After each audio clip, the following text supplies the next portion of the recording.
Peut-être reconnaîtrez-vous certains de ces costumes. Les Imaginales à Épinal, c'est aussi l'occasion de croiser des personnages d'inventés ou tout droit sortis d'un livre de science-fiction ou de fantasy.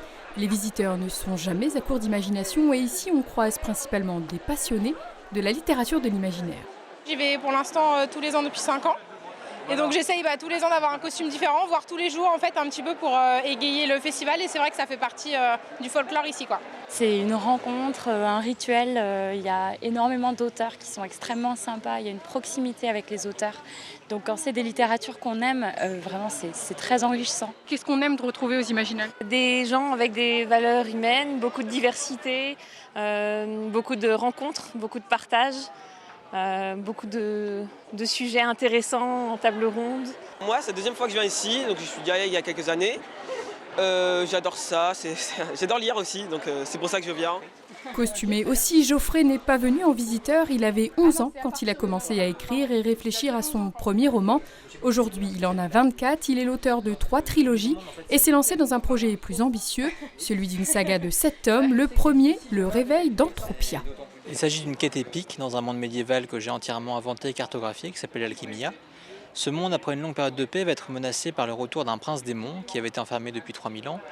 Et le seul moyen de l'en empêcher, c'est de réunir les 7 reliques divines qui sont dispersées autour du monde. J'ai beaucoup fait de prévisions en amont pour la monnaie, la langue, l'histoire de ce monde, sa subdivision géopolitique aussi.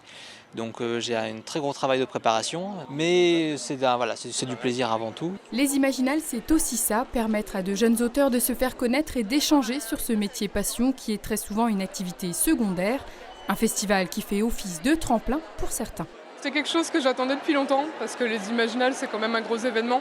Les littératures de l'imaginaire, c'est pas quelque chose qui est forcément très bien considéré. Il y a une hiérarchisation des littératures en général, et ça c'est dommage parce que l'imaginaire a énormément à offrir. On est beaucoup de jeunes auteurs à se rencontrer, notamment Daniel Matt et Maël Dessart organisent des rencontres entre les jeunes auteurs, et ces 2 auteurs qui ont publié tous les 2, l'un chez Scrinéo et l'autre chez Rajo, et ils aident les jeunes auteurs à se lancer, donc il y a vraiment une grande communauté qui s'entraide ici. Les Imaginales se poursuivent jusqu'à dimanche au Parc du Cours bien sûr, mais aussi dans d'autres lieux. Samedi, les Ciné-Palaces accueilleront une soirée consacrée à Stephen King et l'Auditorium de la Louvière, le concert des Imaginales. Une première représentation avait lieu ce vendredi après-midi. L'ensemble orchestral d'Épinal La Belle Image s'attaque à 2 monuments du répertoire classique, la 5e symphonie de Beethoven et le concerto pour piano de Rachmaninov. Prochaine représentation donc samedi à 20h30.